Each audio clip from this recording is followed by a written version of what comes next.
সমস্ত নারী আজকে ধর্মের চর্চা ছেড়ে রাজনীতির চর্চায় সামিল হচ্ছে।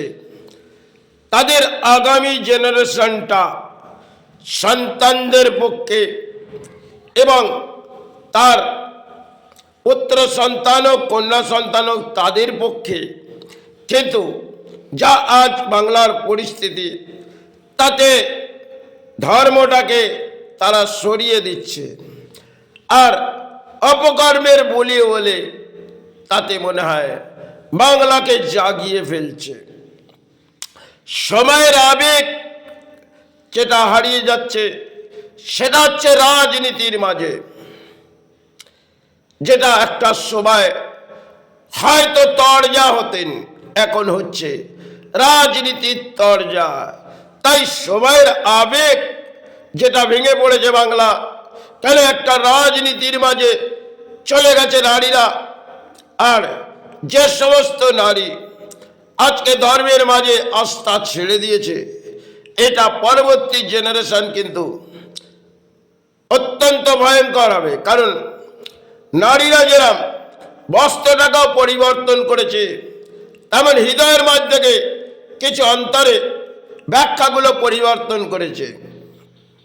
তাই অন্তরের ব্যাখ্যা একটা কিছু রাজনীতি, আর হয়তো জীবনে সন্তান পরিবার নিয়ে সন্তান আর পিতামাতা নিয়ে তারা একটা সময় হয়তো ঘর সামলাতেন, সেটা আজকের পরিস্থিতিতে বাংলায় ভেঙে পড়েছে।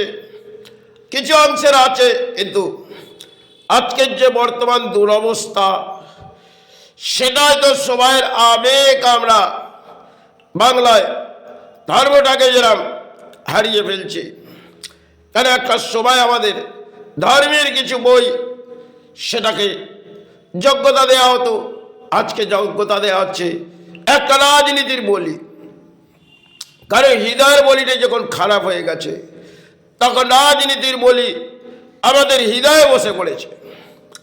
কারণ হৃদয়ে যে সমস্ত রাজনীতির বলি বসেছে, আর সেখানে কিছু দান চাওয়া হচ্ছে, সেই দানটি যদি আমার সেটা একটা প্রাপ্তি যোগ, যেটা একটি যেন প্রাপ্তি যোগ যদি আমার এসে যায়, সেই প্রাপ্তি যোগে আমার সাহারা এসে যাবে।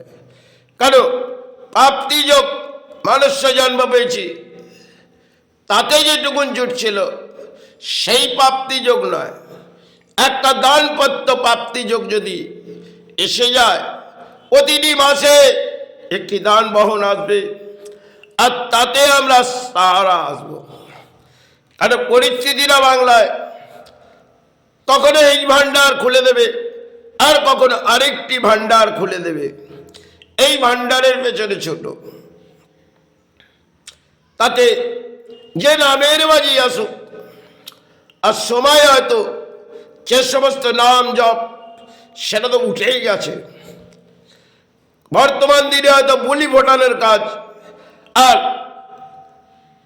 বুলি ফোটানোর কাজটা আমরা অতি শীঘ্রই করি। কারণ হাতের মধ্যে আছে একটি মোবাইল, যেটা নিয়ে আমাদের বুলি ফোটানোর কাজ হয়। একটা সময় হয়তো